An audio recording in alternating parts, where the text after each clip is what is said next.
How's it going, fuckers? Anyways, been gone for a few days. I've been in here busy doing this little Mustang action.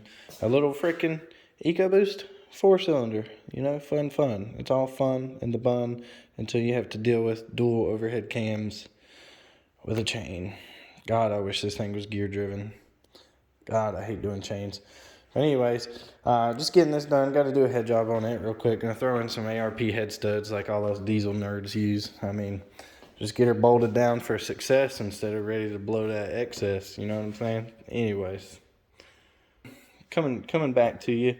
And there'll be a few test rips. I don't know if these bolts actually require a hot retorque. I really hope they don't, because that's so excessive to dive inside an EcoBoost to do a hot retorque. I will have to pull this whole motor apart again just to get to the studs. It's quite frankly one of the most annoying things. I mean, just to get to the studs, I've had to pull the cam, and I don't know if you can see them right in there. Right in there's one of them. Right in there's one. These ain't studs though. These are just bolts. We're replacing them with studs. They're clamping force, and they can hold higher boost pressures, even though this one shouldn't really experience too high boost pressures. It's just stock, but say it over boosts one time, it's not going to kill it. And on top of that, the stock bolts obviously can't hold up to stock value. I mean, sure, it's at 100,000 miles. You know, it's got some use and abuse in it, but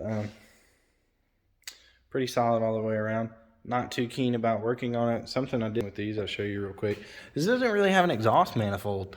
Like, this is all built into the head. You can see right here. There's 4 bolts that just directly mount to the turbo flange on the exhaust side. Just right here.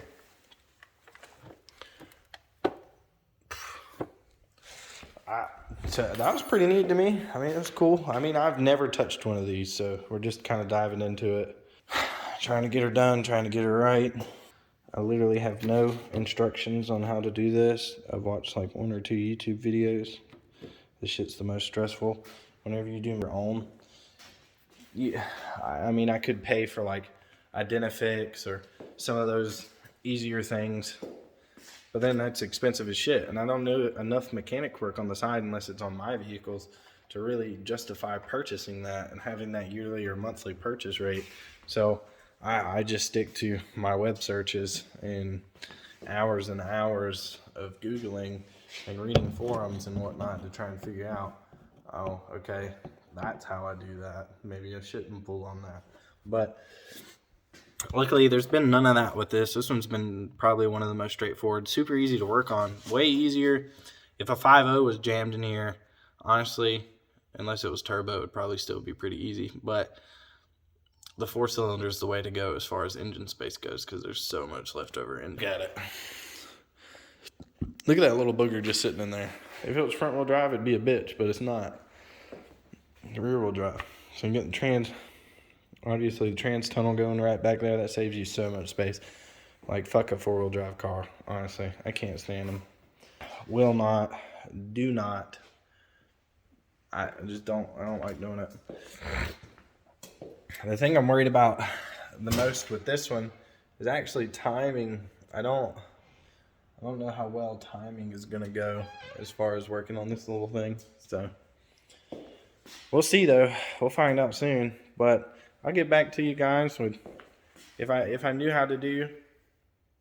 I don't know how to do any of those like time lapses. I would do a time lapse and let you guys watch me take it apart, but I don't know how to do that shit. So